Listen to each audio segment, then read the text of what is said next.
So the lunar eclipse in Gemini is coming up here on 30th November 2020.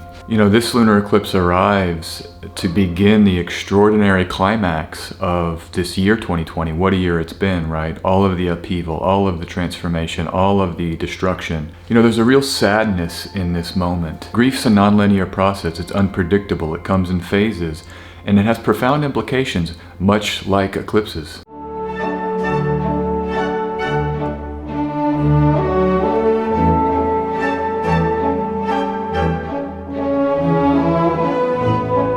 Okay, to start off here, just to say this eclipse that we're entering is a penumbral eclipse, the penumbra of something, the outer edge. And what it means is that the moon is actually far enough away from that south node that it isn't as intense maybe as like a blood moon. That's when you have really a full eclipse where you have that really reddish moon. This penumbral lunar eclipse can appear almost like a normal full moon. And so some astrologers will delineate this to say that the intensity of the effect of the lunar eclipse may be dialed down a little bit.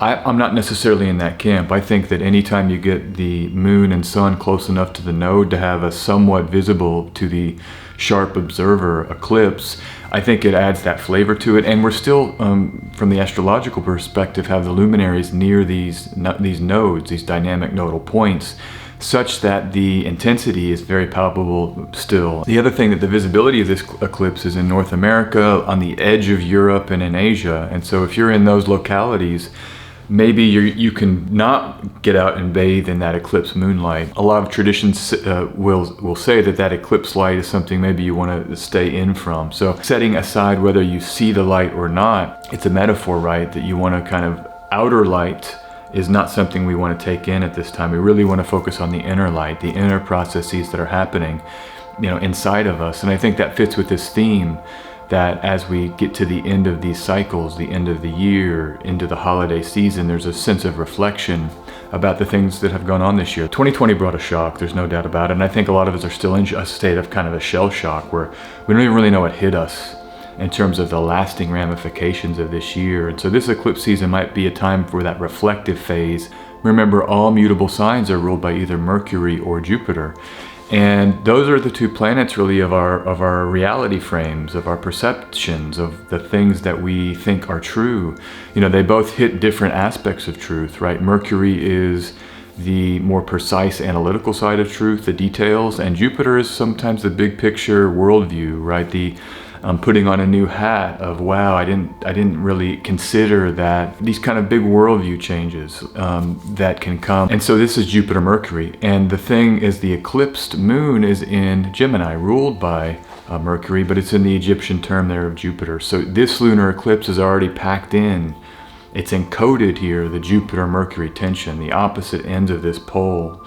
This polarity, the axis here of Gemini Sagittarius. So it's a time of reflection, right? Mercury is the analysis of the look back. Jupiter is how is that look back impacting how we see ourselves. Without bringing Jupiter in, learning a detailed truth doesn't hold much weight. Sometimes it can be even destabilizing. It's not sometimes nice to just throw information without trying to integrate that into some kind of higher level model. And so I think that might be the risk here with this Mercury-Jupiter energy, is that we have to use both. And in the skies right now, Mercury's in Scorpio, which can be that kind of secret, hidden, emotional side, and Jupiter is in Capricorn, both night sex signs. And so it again underscores this reflective feature, this looking back and looking inward. But Jupiter is in a rough spot there in Capricorn, where there's maybe restriction. This kind of inner reflection in a time of maybe lack or in a time of restriction can be useful, I think, when we push ahead to next year. Because remember, this astrology is going to change. Jupiter will be in much better condition really quite soon here in May 2021. And so this kind of analytical reflection, I think, can set us up. That's the other thing about Jupiter. Jupiter signifies wealth, gifts, good things coming to us. And I do think that when we can do analytics, and I think about baseball here, like a Moneyball, where you get detailed, almost computerized analysis, and then you make new connections. With those analytics, you actually open up space to see things in a new way. So like the Moneyball analogy, they learned that a certain statistic for these baseball players was actually, if they built a team around this one statistic, no one else was doing it, they could actually get more wins effectively. And But it's that Jupiterian feature that can come in. When we see it with the analysis, it opens up new vistas, new ways of looking at things, where then that Jupiter can seep in. And there's a destructive quality to that, right? You might have to say, wow, look at these analytics. This part of what I've been doing ain't serving me. That's a Texan thing. We say ain't a lot, but isn't serving me.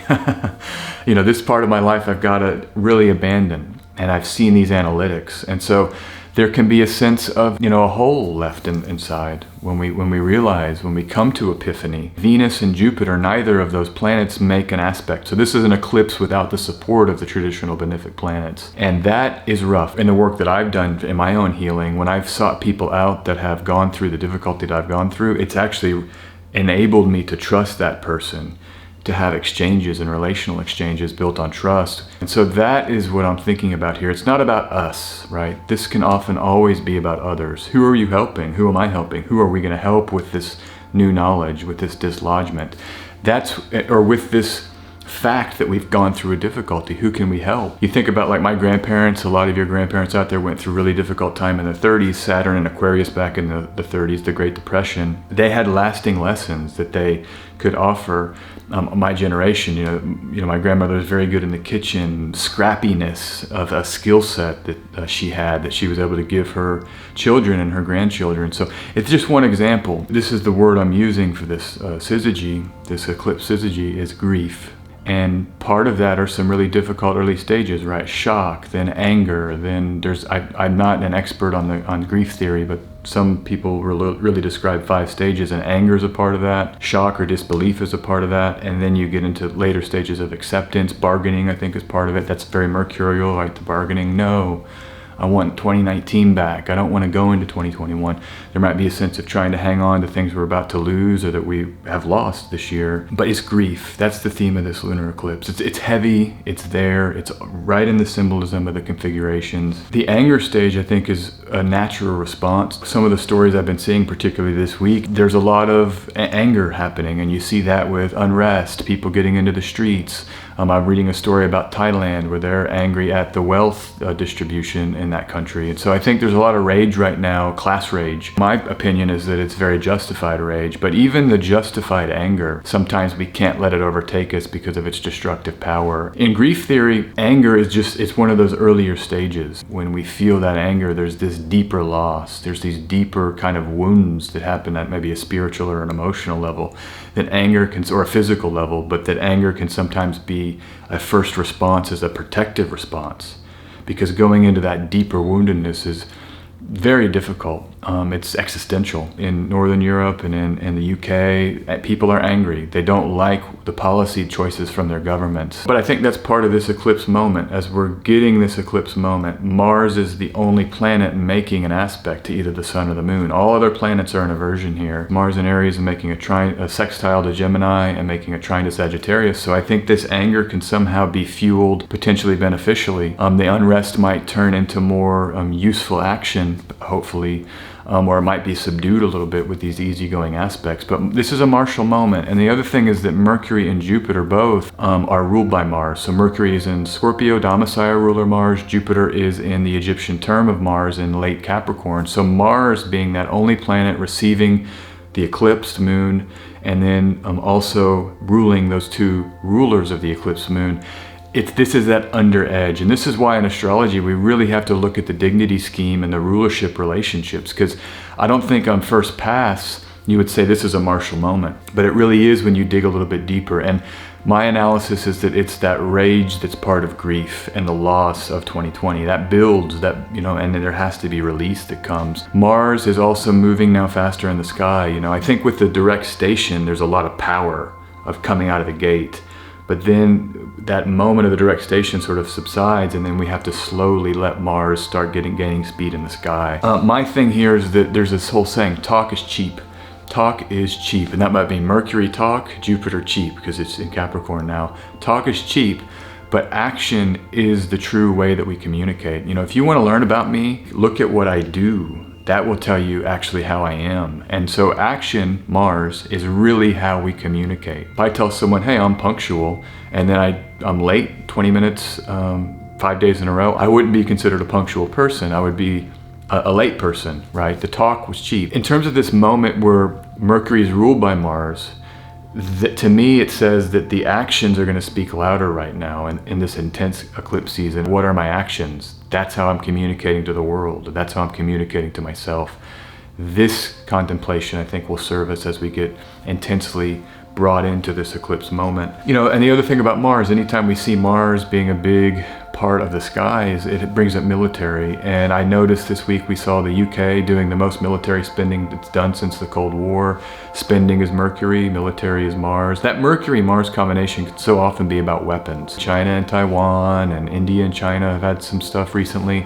So I just think that that's part of the tonality of this final 6 weeks, is that you're seeing this martial propensity in the news. And I'm praying sincerely, and I'm really hoping that we can get through this without this, I wouldn't say a tinderbox, but without the conditions that have this kind of martial tonality. I'm still hopeful that because Saturn is overcoming Mars from Capricorn, and Saturn is very strong there, that can restrain and restrict this martial feature. But we see the tonality with Mars direct. The fixed stars are in constellations, and those constellations have stories that have been told about them for millennia. Symbols get charged, you know, we charge them with thinking about them, talking about them, writing about them.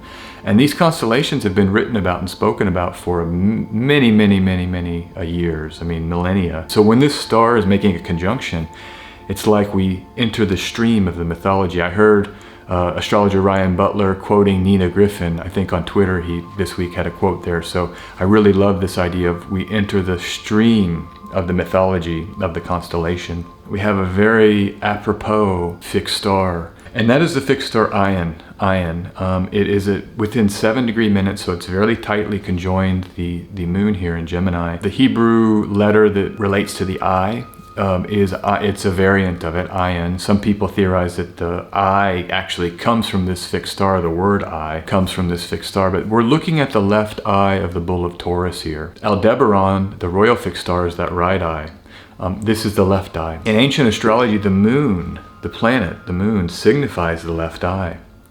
And so what we have here is that the left eye, the moon, is being eclipsed right near the star that's in the left eye of the bull. And so there's this double hit on a left eye. And anytime I see a double hit like this, all of my bells go up and say, all right, something is really important here. Something is quite profound, because we have a double whammy hit on this signification of the left eye. And seeing, the idea of seeing, fits quite elegantly with what I was speaking about earlier, about how we see, what we see, having to reformulate that, see things in a different way. Remember that analytics that I was describing with Moneyball?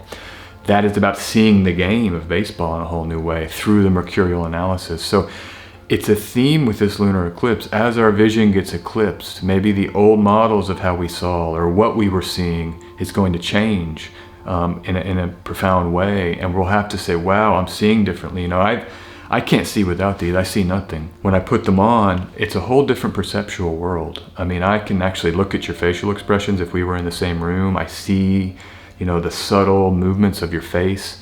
Without this, I don't see anything. I see a blob, and I'm actually much more relaxed without my glasses, because I can't take in the emotion of people that are around me. When I put these on, I become a much more sensitive person. But the notion of is like you see something and it's eclipsed, your eye closes. You can't see. Like if I close my left eye, I can't see over here. I need to either turn my head to see, that's a change, or I have to feel with my hand. Now, and if both eyes are closed, I can't see anything. All of my other senses then have to come in and fill the gaps for functionality. And so I think that's a wonderful metaphor too. If you didn't have sight, you could feel in a completely new way. It would be like feeling in 3D or 4D or 5D, you know, from how we're used to feeling. You know, look for that expansion of your senses. But that first phase is difficult. What do you do when you can't see? That's the challenge that I think this eclipse is about, is more the challenging side of that, with the promise of this expansion at a later time. After this moment, the great conjunction of 2020, all of this climax, we're gonna have a whole new world. And I think it could be a metaphor for the collective too. Like this eclipse is about blinding us. That's the old world, is gone. And now we're gonna have to develop senses as we get into this new world of 2021 and everything that's gonna come here after. But we're at that beginning phase of like, oh shoot, I can't see, help, help, help. That's how this can feel. And that's why the eclipse time can really be supported with the spiritual practice. Get into your prayer, get into your meditation. I want to underscore that. Talk about this constellation. So remember, Ion is the left eye of the bull, but there's these stars in the face of the bull that are in a constellation called the Hyades. So it's like the Pleiades, the Hyades. They're related to each other. The Hyades are half sisters of the Pleiades. The Pleiades are very auspicious 7 sisters. These are their half sisters. They had a brother, Hyas. That's why they're named the Hyades. These are the sisters. Hyas died, and they had a grief, a real intense grief. So these are kind of stars of grief and loss. They're known for that. And that's why I want to return back to this theme of grief, because it's here right in the fixed star conjunction of Ion, but it's the eye. And I wonder if you've ever had this experience I have, where the crying is so strong, it overtakes you fully, that you can't see. I mean, you almost lose track of time in those really intense cathartic moments of grief. I mean, I've been with a therapist before, and then it just cracks. I mean, a couple of times in my life, and I just collapse, you know. And you come out of that moment of the weeping and of the visceral release of wounds, and you know, the eyes are blocked with the tears, the redness of the eyes, the wanting to maybe look away because of that sense of being exposed. This blocking of the eyes is a result of tears, of crying, of all the loss that I've experienced in 2020. But it's the symbols of the astrology. I'm not just making this up. I mean, we're feeling the grief, but it's here in these configurations and in the symbols. That's what's so beautiful about astrology. Ptolemy assigns Mercury and Saturn to Ion, that it has that nature, or it has an affinity with Mercury and Saturn. And Mercury and Saturn is the planet of grief. Saturn is, in all the ancient texts, you see grief, sadness, depression, loss. Jupiter's ruled by Saturn right now. Saturn's very strong in Capricorn. This Jupiter transit through Capricorn has certainly been grief-inducing. And then Mercury again rules the lunar eclipse. It's in Gemini. So I think that these symbols are all kind of pointing to this idea of grief through the perception. Maybe we're going to analyze something during this time, and it's going to trigger the grief, and there will be this kind of closure of the eyes by tears. Be open to cathartic release through sadness and through crying and through grief. Parts of myself that when I came through those cathartic moments in the therapist's office, and there's been some outside of therapy, I'm a new person. There's something that is forever changed in me from going into those deep wells. And remember, Mercury's in Scorpio. That's that planet of emotional depth. So I think that is the kind of grief I'm hoping that some of us can experience during this time, even if it's just intellectual. Sometimes that can be good enough. But acknowledging the depth of the pain that the collective is suffering right now on all levels. The ultimate resolution of this process hopefully is love entering into those deep recesses where we felt that deep pain. That's actually now going to be a place where deep love can emerge. Love for the collective, love for really everybody. And I'm a believer that agapic love is kind of the root of all love, actually, and that we can just sort of have a love for almost everything and everybody. And even in romantic love, unless it has that agapic container, it's doomed to fail often. It's really just a high that then collapses. You've got to have this container of this kind of love and compassion for all beings. This is the result that can come from the grief that's going to be induced by this eclipse. So, all right, heavy duty, always heavy duty. I try not to go to the heavy duty stuff, but you know, we have 7 planets, and both benefics are in debility during this eclipse. Venus is in exile in Scorpio. Jupiter is in fall in Capricorn. So there's really, I mean, it's here in the sky. I wish I wasn't as heavy. There will be times, keep watching my channel. There's going to be some awesome stuff going on in 2021, 2022. There's going to be videos I do that's all about parties, and we'll go into the deep analysis of how to party well, you know. But that's just not the time right now. So I've got to be honest, you know, I've got to communicate honestly. All right, time for the tarot reading. This is why I always do a tarot reading, is because, you know, we've been unpacking the configurations, we've been unpacking the astrological configurations, but I'm just one guy, you know, I'm just one mind and heart, and I see what I see. But I don't see everything. That's why we have community. That's why you're gonna probably watch another astrologer's channel to get their take on this moment. I'm just one astrologer. I'm just one individual, one perceiver, giving you the best of what I can give. But that's why I like the tarot, because it's gonna give us more. It's gonna give us more things that we haven't even thought about for this video. So that's why I can't wait to do this. Grief, loss, changes the perception, changes who we are, changes everything about how we experience the world. And but it's beautiful ultimately. It's just so beautiful. So, I guess just a message of practicality. If you're having some intense emotion and feeling, it's good to, there's this say, casting your pearls before swine. See, I view the deep grief as a pearl. It's one of our greatest gifts is that sentient nature of who we are. But make sure you're around people that are safe. Make sure you're around people that you feel loved. If you don't have people that you're around, get online. Just go to Twitter. I saw a tweet today. A guy was like, "I'm lonely, help me." And it was like 47,000 retweets and stuff. So there is connection you can make out there. One of the great things about the Aquarian moment we're in, right, is that this connective feature. Right, first card. Let's get this first card. Check it out. First card is Four of Spades. Four of Spades, or swords, if you're going to correspond it to tarot. Spades or swords. Air, right? This is Libra. This is the last decan of Libra. This is a Jupiter-ruled decan. Refuge. What can we take refuge in?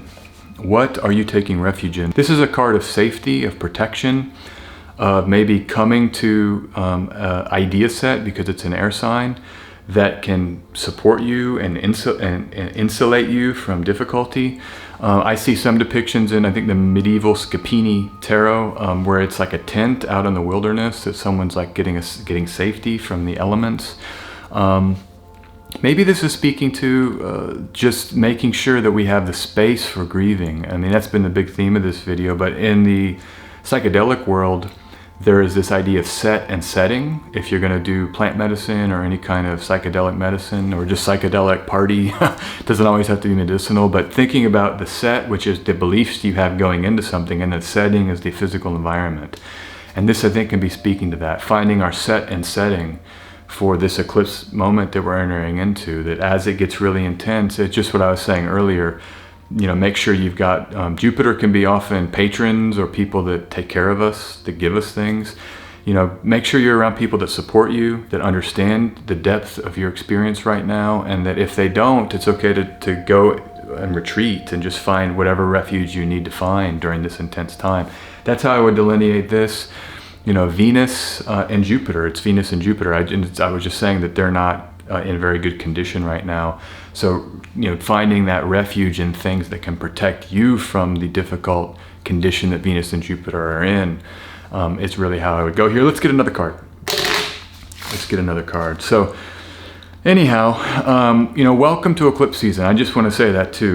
I think that can be kind of Jupiter and Venus as like a welcome. And, if you walk into a room or like a party, think about this. You walk into a party, you don't really know many people, and someone just looks at you, "Hey, you want a drink? Let me show you where the drinks are. What's your name?" And that energy of welcome can be. It's kind of how I want to send a little bit of that out for eclipse season. I know we hype it up, we astrologers, as something really difficult, but maybe we can turn that a little bit and think about being welcomed into the eclipse energy, and letting it, like I said in the last video, letting it wash over us. But it's welcoming us to do what it wants to us, and we surrender to that.